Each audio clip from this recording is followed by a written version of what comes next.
Добрый вечер. В эфире информационный выпуск Ам-Шейх-Шара. Я ее ведущий Нарсул Абухбам. Я и мои коллеги расскажем о самых важных событиях сегодняшнего дня. Коротко о темах в сегодняшнем выпуске. Последствия стихии. Ливень утром 15 июня привел к подтоплениям в некоторых районах Гудауты. Горожанам событие «Душе праздник». В Ачимчире торжественно открыли гостинично-оздоровительный комплекс «Черноморская жемчужина». Госпрограмма в действии. Первый вице-премьер-министр сельского хозяйства Беслан Джопо продолжает посещать сельчан, которым оказана помощь в реализации сельхозпроектов. Сильный ливень утром 15 июня привел к подтоплениям в некоторых районах Гудауты, сообщает МЧС. Больше всего пострадали дома в районе кинотеатра «Киараз». Вода проникла в подвальные помещения и первые этажи частных домовладений и многоэтажных жилых зданий. 1,5 десятка сотрудников МЧС вместе с городскими службами проводили необходимые работы по устранению последствий подтопления. Ведется мониторинг ситуации, связанной с возможным подъемом уровня воды в других районах города. Абхазская железная дорога устраняет последствия стихии на железной дороге в Гагарском районе, сообщает пресс-служба предприятия. Работы велись и в ночное время суток. К бригадам специалистов присоединились и российские коллеги. На сегодняшний день движение составов, следующих из Российской Федерации, ограничено. Поезда останавливаются на ЖД-станции Цандрипш. Абхазская железная дорога, как и в первый день после стихии, организует трансфер пассажиров как из Сухума до Цандрипша, так и прибывающих гостей до столицы. Бригады Абхазской железной дороги расчищают полотно, заменяют шпалы и рельсы и восстанавливают контактную сеть. Рейсы электропоездов «Ласточка» временно отменены. Знаковое событие для всей Абхазии. В Ачимчире торжественно открыли гостинично-оздоровительный комплекс «Черноморская жемчужина». В церемонии приняли участие президент Аслан Бжани и премьер-министр Александр Анкваб. Асида Малия расскажет подробности. Черноморская жемчужина – это роскошный спа-отель, прошедший полную реконструкцию за рекордные сроки. К работам приступили всего 10 месяцев назад. Строительная компания фактически уложилась в сроки. Базовая основа готова к работе. Речь идет о номерном фонде и всех направлениях, заявленных в концепции обслуживания. Над благоустройством территории трудились даже в день официального открытия спа-отеля. Особенно важно отметить, что работают здесь слаженно, ведь коллектив знаком друг другу. В основном это местные жители. Сария Джону и Лаша Берзеня приступили к работе администраторов 3 дня назад. Они жители Ачимчиры. Не радость ли найти работу по душе в своем городе, делятся молодые сотрудники. Процесс работы очень даже хорошо проходит, никаких сложностей не возникало в процессе. Все очень даже хорошо.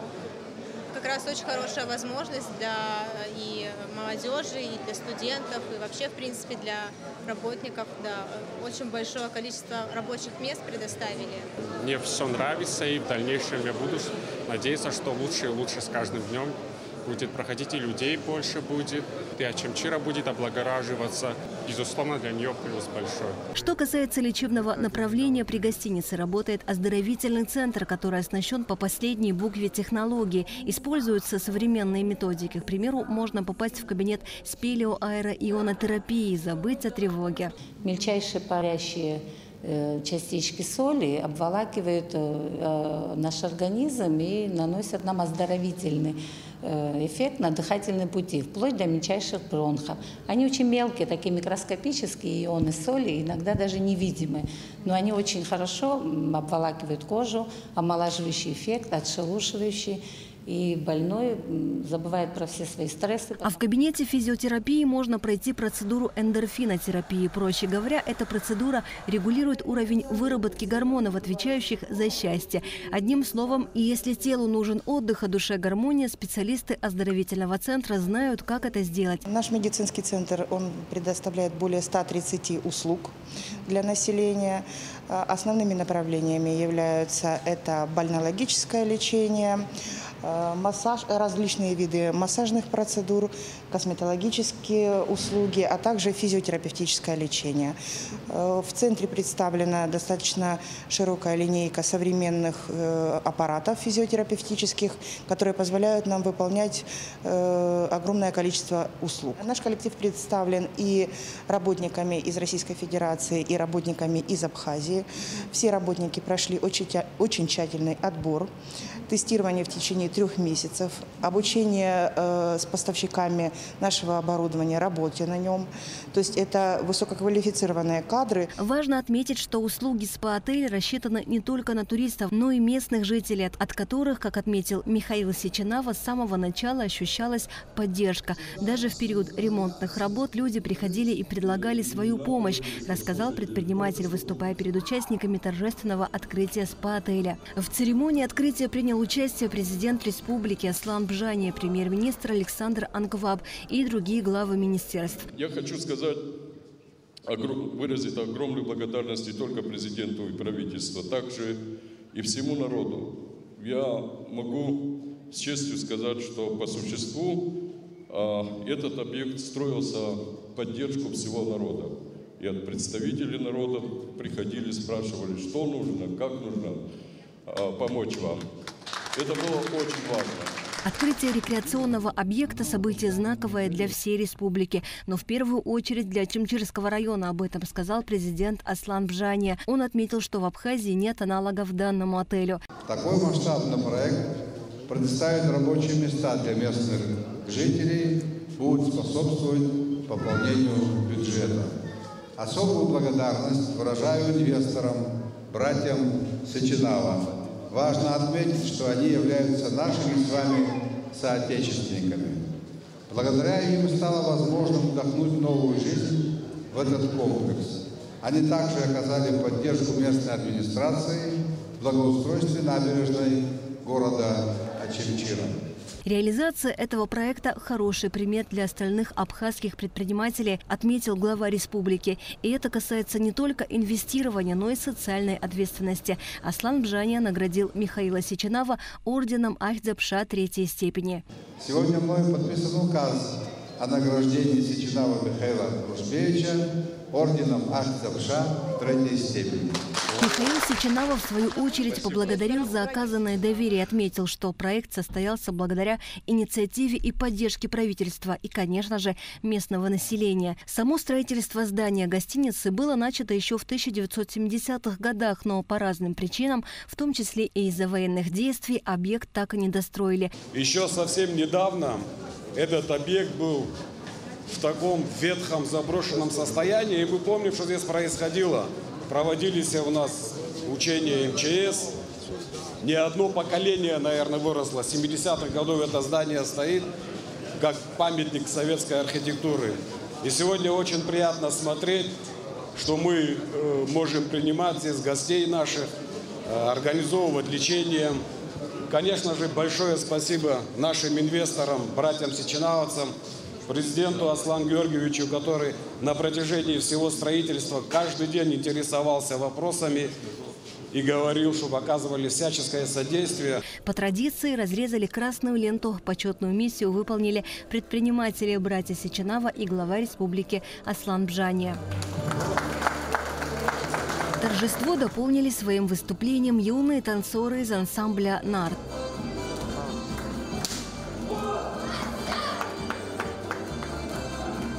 Управляющая отелем провела небольшую экскурсию. Аслану Бжания показали и рассказали о принципах работы оздоровительного центра. Осмотрели кабинеты грязелечения, лечебных ванн, аэрогидромассажа и другие.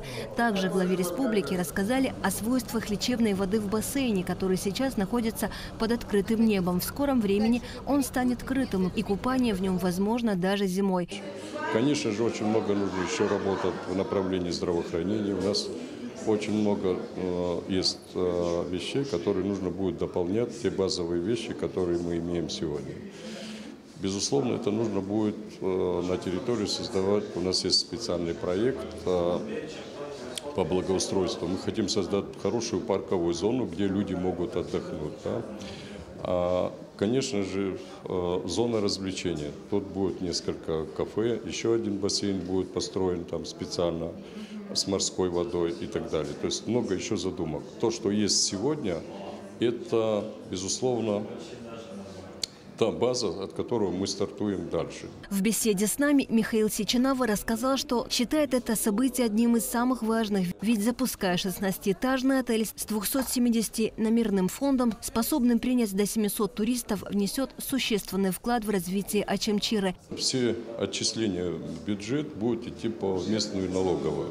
Это было требование, на самом деле, президента, когда все это начиналось, и правительства, что все вот эти поступления, отчисления будут поступать непосредственно в этом районе, в Ачамчирском районе. По предварительным подсчетам, в бюджет района ежегодно в форме налоговых отчислений будет поступать от 30 до 50 миллионов рублей. Асида Малия, Роберт Ломия, Абхазское телевидение. 15 июня свой профессиональный праздник отмечают сотрудники Государственной службы охраны. С праздником коллектив ГСО поздравил президент Аслан Бжаня.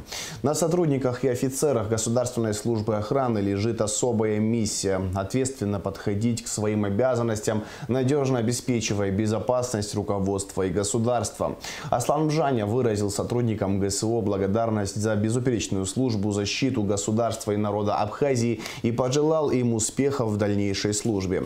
С праздником ветеранов службы и коллектив поздравил начальник ГСО генерал-майор Дмитрий Дбар. Отметив нелегкую службу сотрудников, Дмитрий Дбар поблагодарил их за компетентность, мужество, решимость в выполнении самых сложных задач. В прошлом году Государственная служба охраны отметила 30-летие со дня образования. Абхазским телевидением был подготовлен документальный фильм об истории создания и сегодняшнем дне ГСО. Смотрите повтор документального фильма сразу после выпуска новостей. Спикер Народного собрания Абхазии Лаша Ашуба встретился с председателем Законодательного собрания Петербурга Александром Бельским.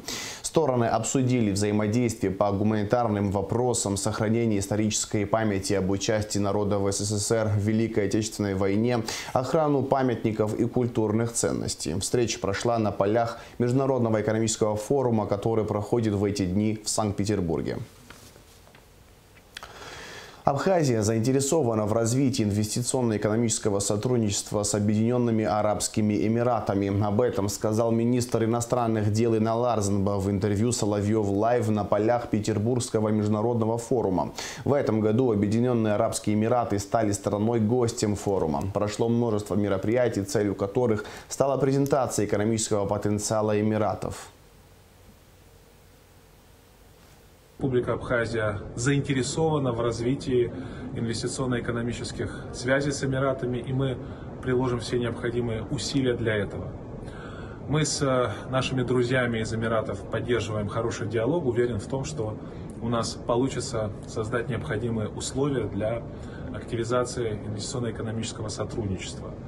Хочу отметить, что Объединенные Арабские Эмираты – это государство, которое проводит суверенный внешнеполитический курс. На сегодняшний день это крайне важно, особенно в контексте формирования многополярной международной системы, такой системы, где будет существовать множество суверенных центров силы, которые будут мирно общаться между собой, мирно сосуществовать. В конце концов, это естественное состояние мира, когда существует множество центров силы, где нет гегемонии, где есть спокойное, дружественное общение между государствами. Первый вице-премьер, министр сельского хозяйства Беслан Джопуа продолжает поездки в районы республики, где посещает сельчан, которым в прошлом году в рамках госпрограммы была оказана помощь в реализации сельхозпроектов. Проекты по растениеводству, скотоводству, птицеводству реализуются в республике с 2021 года. На этот раз Беслан Джопуа посетил предпринимателей Сухумского района. Все детали у Гугуцы Вардания. Проекты по государственной программе Минсельхоза реализованы практически во всех селах Абхазии. Например, в селе Акапа Сухумского района работает целых 3 предприятия. Роланд Кварчелия при поддержке государства открыл здесь цех по переработке и производству сухофруктов. Помогают семья и друзья. все есть, да, вот все предоставили, нам купили, все доставили, мы все установили, все до мелочей, все, что нам надо было.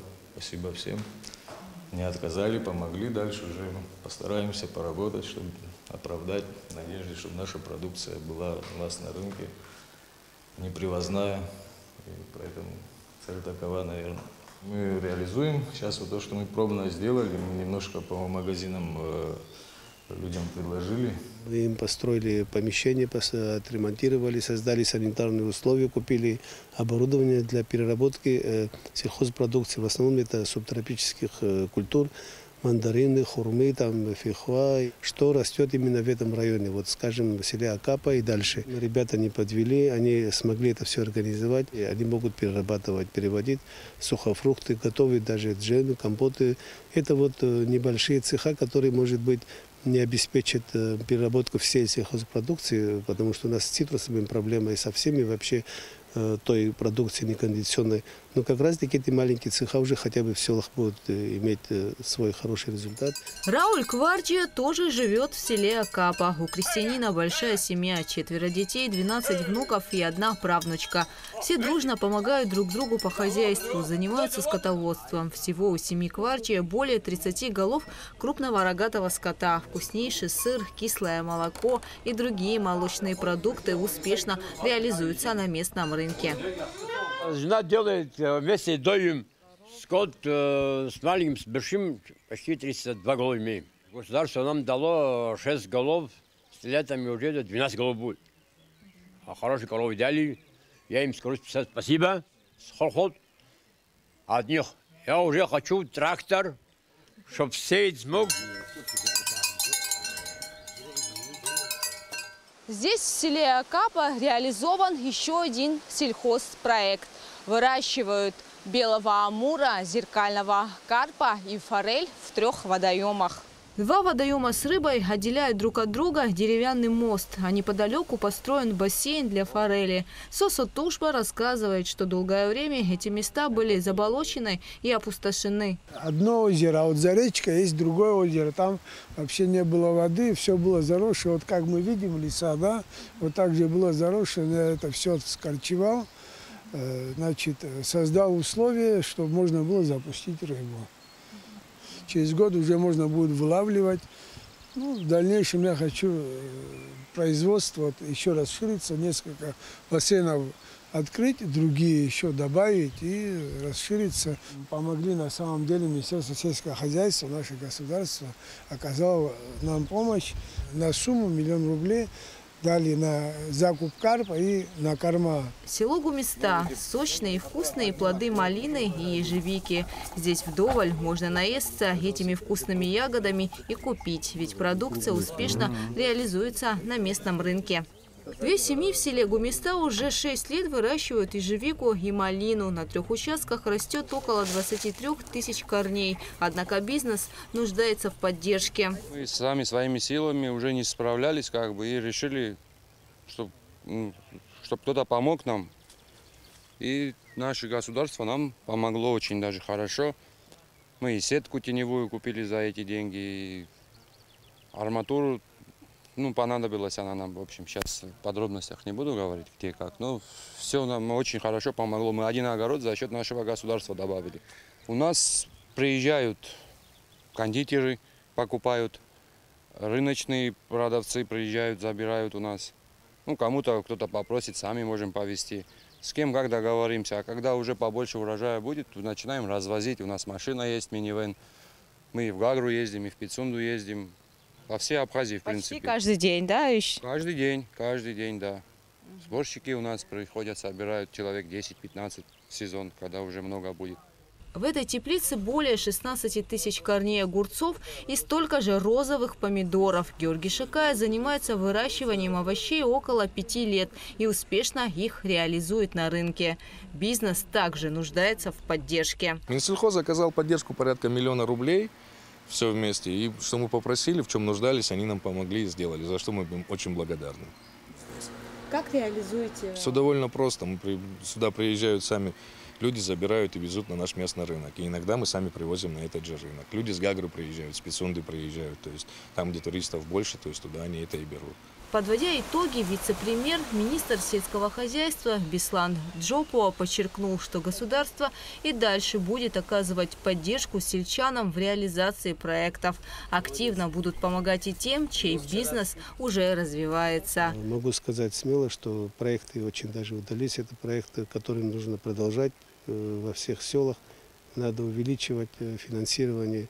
У нас очень много неосвоенных проектов лежат в министерстве, которые надо рассматривать. Они все заслуживают внимания. Это разные направления, это и многолетние, и однолетние, и техника. Мы сейчас много внимания уделяем приобретению мини-техники. Все хозяйства, которые занимаются, они нуждаются в мини-технике. Вы знаете, что у нас в этом году посевная кампания отстает очень практически на 50%. Это и погодные условия, скорее всего, но и недостаток техники. Вот если будут хотя бы небольшие мини-техники, в виде мини-техник тракторов, они могут небольшие участки сами обрабатывать, не будут ждать МТС или другие, когда очередь дойдет. Вот будем оказывать в таком направлении помощь. Я думаю, что это программа, которую мы называем президентской программой, так как это было предложено президентом, я думаю, имеет смысл дальше продолжать и расширять и развивать. Программа Минсельхоза, направленная на развитие сельского хозяйства, работает в республике с 2021 года. За это время при поддержке государства реализованы проекты по растениеводству, скотоводству, птицеводству, рыбоводству, переработке фруктов и многим другим направлениям. Кугут Савардания, Заур Кварчия, Абхазское телевидение. Кража, совершенная в особо крупном размере, раскрыта сотрудниками Гудаутского РОВД. Задержан подозреваемый, похищенное изъято. Подробности в материале пресс-службы МВД. Кража в особо крупном размере раскрыта сотрудниками Гудаутского РОВД. По подозрению в совершении данного преступления задержан Шамба Рустам Заурович, 1986 года рождения, житель села Абгархук. Последний путем свободного доступа проник в автомашину «Шкода» за госномером М080 НН 152 региона, которая была припаркована на обочине дороги, откуда совершил кражу женской сумки с личными вещами потерпевшей. В ходе личного досмотра задержанного похищенные вещи, а именно телефон iPhone 14 Pro Max, наушники, кошелек с денежными средствами и банковскими картами изъяты. Расследование в рамках уголовного дела, возбужденного следственной группой Гудаутского РОВД по пункту Б части 4 статьи 155 Уголовного кодекса Республики Абхазия, продолжается. Решением суда Гудаутского района Рустам Шамба заключен под стражу. Редактором газеты «Апсны» назначен Ахра Анкваб. Генеральный директор «Апсны Медиа» Роберт Джопуа представил коллективу редакции нового руководителя. Роберт Джопуа выразил надежду на плодотворную совместную работу.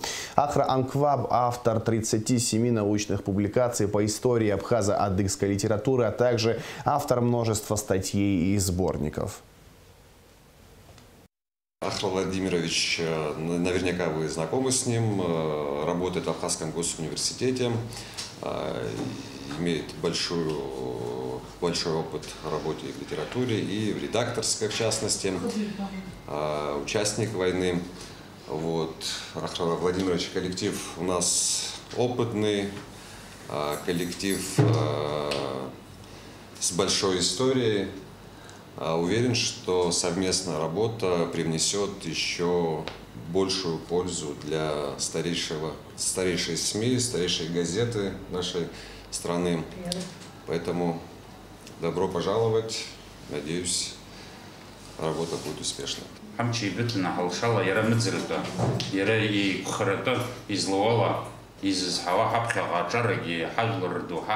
Yetrim zirada I korabih zagatso zirugriyo bugis shzala sis hawiz trakha payli baka awus trakha bana grasum. Уполномоченные по правам человека Абхазии и России Анна Скишмари и Татьяна Москалькова провели встречу в онлайн-формате, сообщает сайт уполномоченного по правам человека в Абхазии. Омбудсмены обсудили ряд вопросов взаимодействия и сотрудничества, а также планы по проведению встречи. Приоритетные направления для обеих стран – это информационно-просветительская работа, совершенствование законодательства, взаимодействие между правозащитными институтами, построение диалога между властью и обществом. Это была прошла первая встреча уполномоченного по правам человека в Абхазии с российской коллегой. Москалькова пригласила Кишмария принять участие в заседании Евразийского альянса омбудсменов в этом году. ГИС-карта, географическая информационная система города Сухум, была презентована разработчиком Ахрайбжане. Заказчик карты – столичная администрация. Все подробности в репортаже пресс-службы администрации города. В 2021 году администрация Сухума заключила договор с компанией «Карта» и ее гендиректором Ахрайбжане на разработку цифровой карты столицы. В конференц-зале прошла презентация, в котором приняли участие глава Сухума Бесланешба, его заместитель Астамур Ашуба и руководители и сотрудники отделов столичной администрации, для которых эта карта и будет большим подспорьем в работе. Эта карта поможет нам не только непосредственно отделу землеустройства или управлению архитектурой, это будет такая общая карта и для водоканала, и для коммунального управления. То есть это та карта, к которой мы стремились долгие годы. К сожалению, в городе Сухум нет генплана города и нет схемы территориального планирования города. Данная карта сможет нам помочь уже в установленном порядке смотреть и ориентироваться, в какой зоне что расположено. Более того, на этой карте будет отдельная база данных. В базе данных будут отображены лицевые паспорта граждан.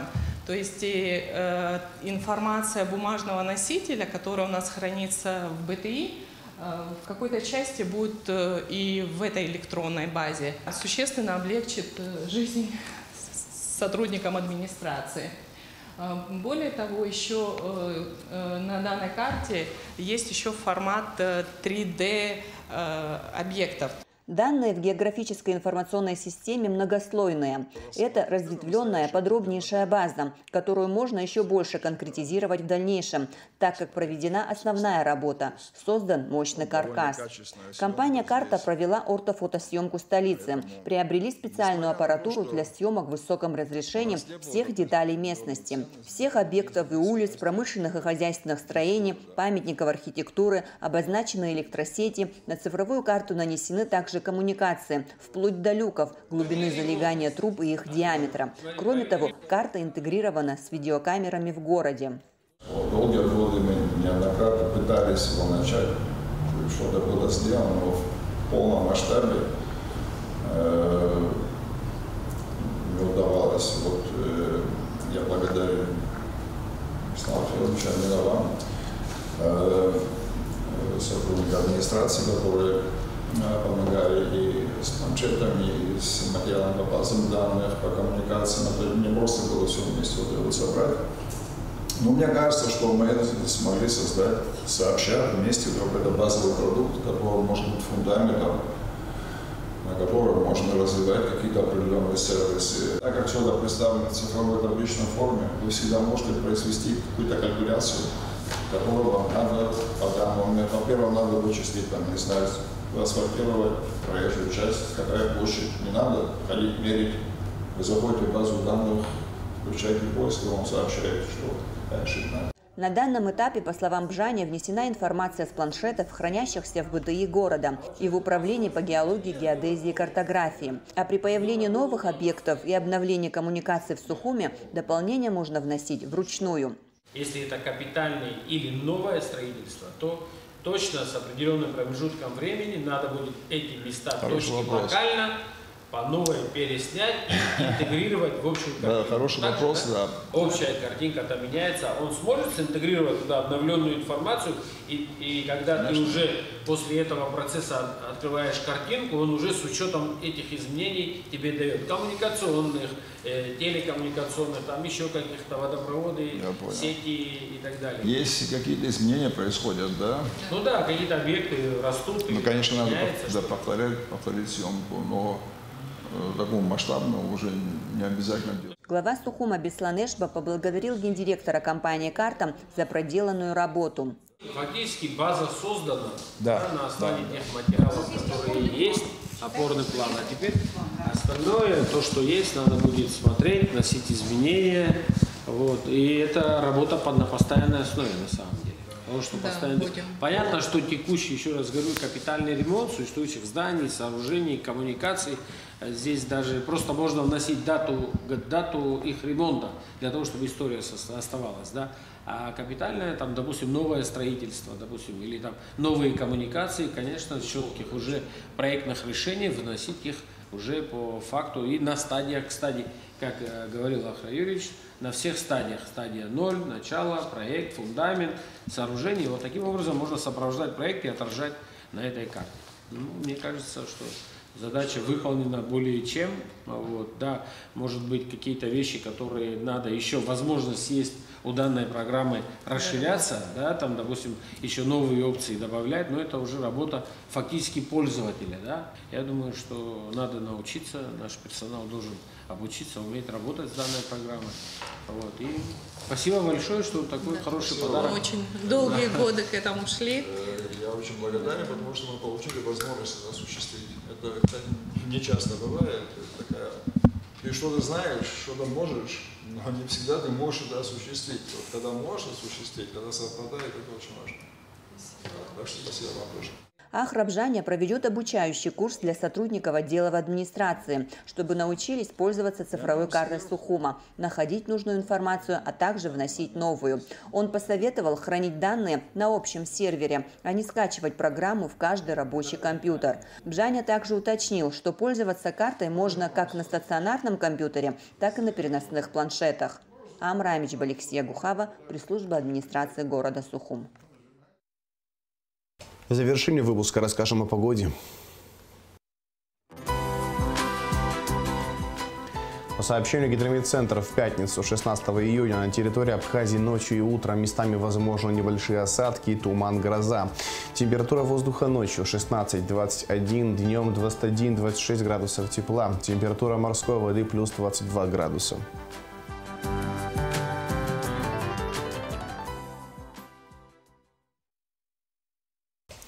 На этом информационный выпуск Амшимшара подошел к концу. Всего хорошего. До свидания.